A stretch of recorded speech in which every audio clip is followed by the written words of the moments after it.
नमस्कार। आज सुनेंगे कहानी ससुराल। शादी का घर मेहमानों की चहल पहल, हंसी मजाक और तैयारियों से गुलजार था। हर कमरे में कोई ना कोई रस्म की तैयारी चल रही थी।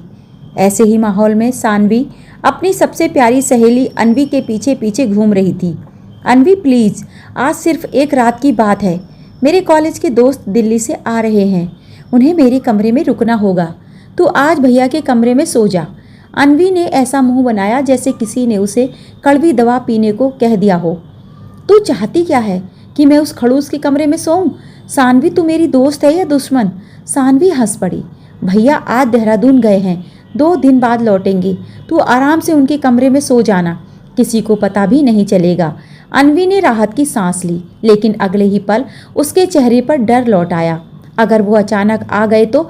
अरे पगली, वो कोई भूत नहीं है, और वैसे भी वो तेरे पति हैं। खबरदार दोबारा उस खड़ूस को मेरा पति कहा तो।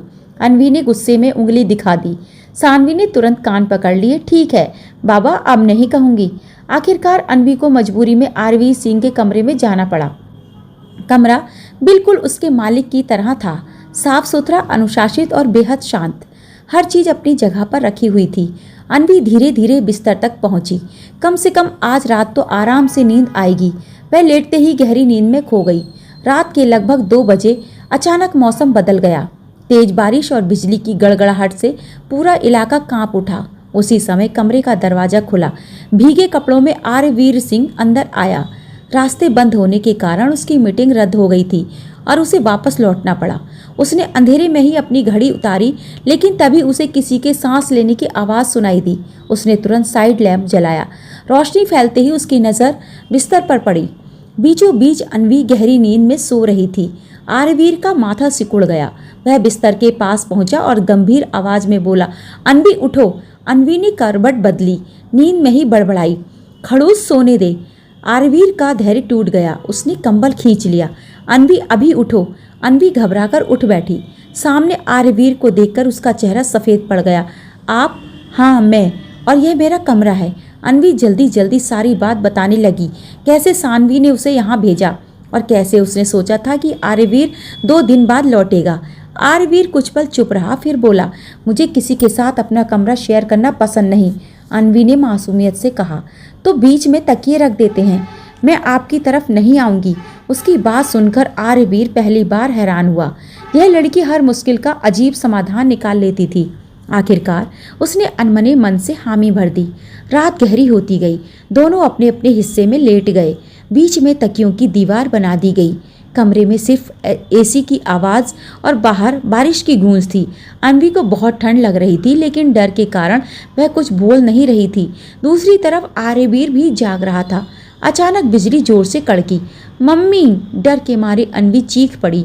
वह बिना सोचे समझे आरवीर की तरफ भागी और उसकी बाहों को कसकर पकड़ लिया। उसका पूरा शरीर कांप रहा था। आरवीर पहले तो चौंका, फिर उसने महसूस किया कि अनवी सचमुच डरी हुई है। उसका कठोर चेहरा पहली बार थोड़ा नरम पड़ा। डरो मत, सिर्फ बादल गरज रहे हैं। उसने दूसरा कंबल उठाकर अनवी को उड़ा दिया। कुछ देर बाद दोनों फिर लेट गए। इस बार दोनों की आंखों में नींद नहीं थी। सुबह सूरज की किरणें कमरे में पहुंची। रात की तकियों वाली दीवार कब गिर गई किसी को पता ही नहीं चला। अनवी सोते सोते आरवीर के सीने पर आ गई थी। उसका एक हाथ आरवीर की शर्ट पकड़े हुए था। आरवीर की आंख खुली। उसने नीचे देखा। पहली बार उसने अनवी को इतने करीब से देखा। मासूम चेहरा, बिखरे बाल और बच्चों जैसी बेफिक्र नींद। वह कुछ पल उसे देखता रहा। तभी अनवी नींद में बड़बड़ाई, खड़ूस। आरवीर के होठों पर अनायास हल्की सी मुस्कान आ गई। उसी समय बाहर से सानवी की आवाज़ आई, भैया चाय ले आऊं? अनवी की आंख खुली। जैसे ही उसने खुद को आरवीर के सीने पर पाया, वह शर्म से लाल हो गई। घबराकर पीछे हटने लगी, लेकिन उसका संतुलन बिगड़ गया। आरवीर ने तुरंत उसका हाथ पकड़ लिया। दोनों की नज़रें मिली। कुछ पल के लिए समय जैसे थम गया। फिर आरवीर ने धीरे से कहा, जल्दी बाहर जाओ, इससे पहले कि कोई देख ले। अनवी बिना कुछ बोले कमरे से बाहर भाग गई। उसे बिल्कुल अंदाज़ा नहीं था कि वह रात उनके रिश्ते की दिशा बदलने वाली थी। अगली सुबह पूरे राय निवास में शादी की रौनक लौट आई। हर तरफ हल्दी, मेहंदी और संगीत की तैयारियां चल रही थी, लेकिन अनवी के मन में रात की घटना बार बार घूम रही थी। पहली बार उसने आर्यवीर का ऐसा रूप देखा था जिसमें गुस्से के पीछे हल्की सी परवाह भी छिपी थी। नीचे नाश्ते की मेज पर मीरा और विक्रम बैठे थे। अन्वी भी उनके पास आकर बैठ गई। तभी सीढ़ियों से आर्यवीर नीचे उतरा। मीरा मुस्कुराकर बोली, बेटा रात को कब लौटे? आधी रात के बाद। रास्ते बंद थे इसलिए वापस आना पड़ा। अन्वी ने चुपचाप नजरें झुका ली। उसे डर था कि कहीं रात वाली बात सबको पता न चल जाए, मगर आर्यवीर ने भी कुछ नहीं कहा। उसने केवल एक पल के लिए अन्वी की ओर देखा और फिर अपनी कॉफ़ी पीने लगा। शाम तक काव्या की हल्दी की रस्म शुरू हो गई। पूरा आंगन गेंदे के फूलों और रंग बिरंगी सजावट से महक रहा था। अन्वी ने पीले रंग का खूबसूरत शरारा पहना था। उसके चेहरे की मासूम मुस्कान हर किसी का ध्यान अपनी ओर खींच रही थी। उसी समय मीरा ने हंसते हुए एक खेल की घोषणा की। आज हर पति अपनी पत्नी को हल्दी लगाएगा, लेकिन हाथ से नहीं, गाल से। पूरा आंगन तालियों और शोर से गूंज उठा। अन्वी का दिल जोर से धड़कने लगा। आर्यवीर धीरे धीरे उसके सामने आकर खड़ा हो गया। उसने बिना कुछ कहे अपने गाल पर हल्दी लगाई और फिर बहुत हल्के से अपना चेहरा अन्वी के गाल से छुआ दिया। बस एक पल, लेकिन उस पल ने दोनों के भीतर कुछ बदल दिया। अन्वी के पूरे शरीर में सिहरन दौड़ गई। आर्यवीर भी कुछ क्षणों तक उसे देखता रह गया।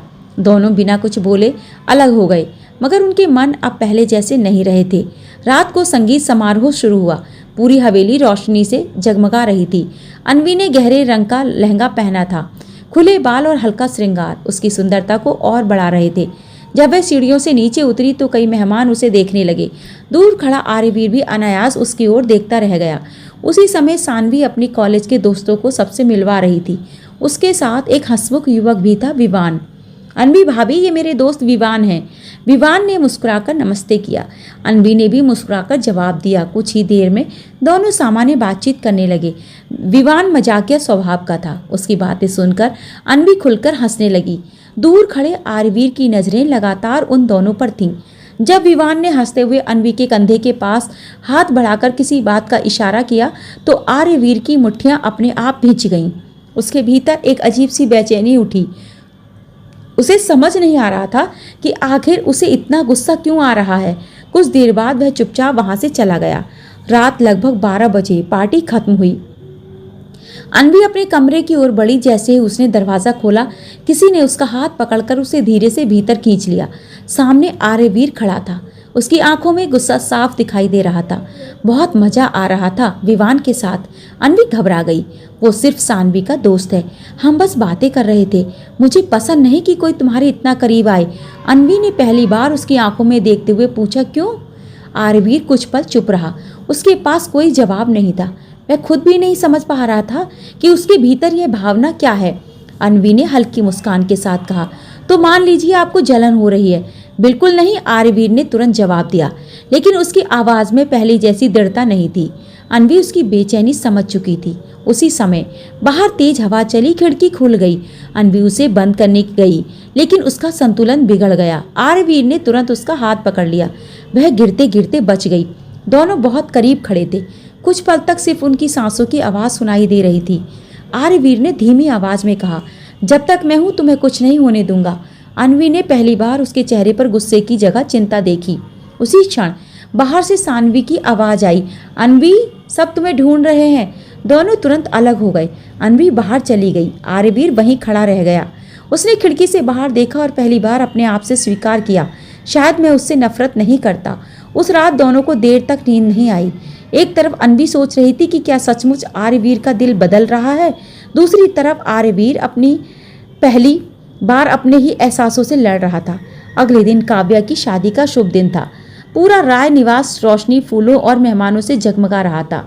हर तरफ खुशियों का माहौल था, लेकिन अन्वी और आर्यवीर दोनों अपने अपने मन की उलझनों में खोए हुए थे।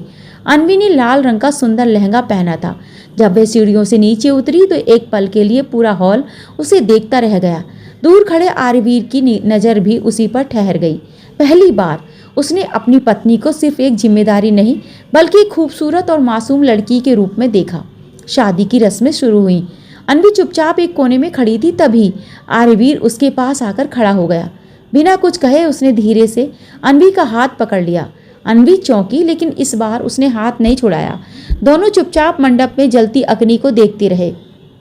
ऐसा लग रहा था जैसे उनके बीच की दूरियां भी उसी अग्नि में धीरे धीरे जल रही हों। उसी समय मीरा ने दोनों को साथ देखकर मुस्कुराते हुए भगवान का धन्यवाद किया।